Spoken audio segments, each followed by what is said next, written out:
London didn't greet me with a corner office. It handed me an apron. I'm 36 now, an entrepreneur in this city. But only a few years ago at 32, I landed in London for my second master's degree in management. Actually, it was my first time here.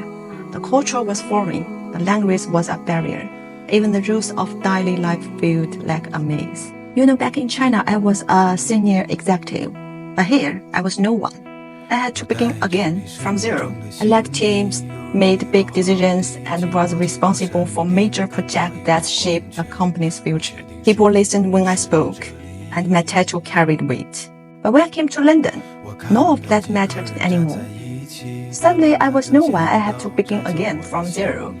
I still remember my very first job was as a waitress in a Chinese restaurant. And yes, the fall from ballrooms to buzzing table was sharp. But it was also the start of my rebirth. I learned humility. I learned to listen, to observe, to start small. And from there, I found my path into food, into service, into rebuilding. I began with a street store selling buns. Yes, Chinese steamed buns. As you know, the UK's weather was merciless. Some afternoons were so bitterly cold that my hand would go numb. I still remember rushing into Asda one day, desperate banning winter boots so I could stand a few more hours outside. I was wrapped in a heavy down jacket, steam rising from the buns, smiling at the strangers who mostly didn't stop. And then it happened.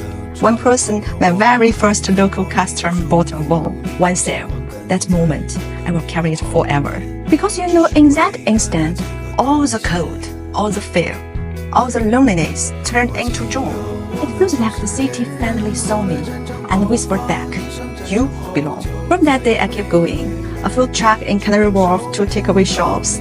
Last year, a 200 square meter Chinese supermarket in Vauxhall, and now a 200 square meter food court being built. The road was not smooth. I have walked nights that bled into mornings. I have been hurt, rejected, disappointed more times than I can count. I have come to believe every struggle was a gift.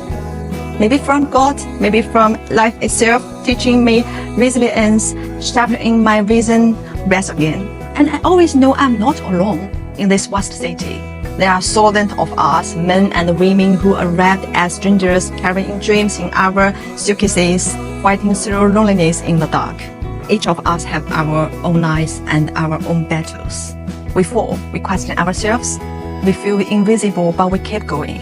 Because sometimes one smile, one sale, one tiny breakthrough is enough to remind us we are still alive, we are still building. In just 3 years, I went from being a waitress with nothing to shaping a small business ecosystem in food and retail. But this story is not just mine. It belongs to everyone who has started over, who has felt the weight of doubt, but chose to move forward anyway. If I have learned anything, that is, titles disappear, comfort disappears, but character, courage, and persistence, these will carry you through any city and storm. So to anyone listening who feels small, unseen, or lost in a foreign place, know this: starting over is not the end. It is the beginning of something greater than you can imagine.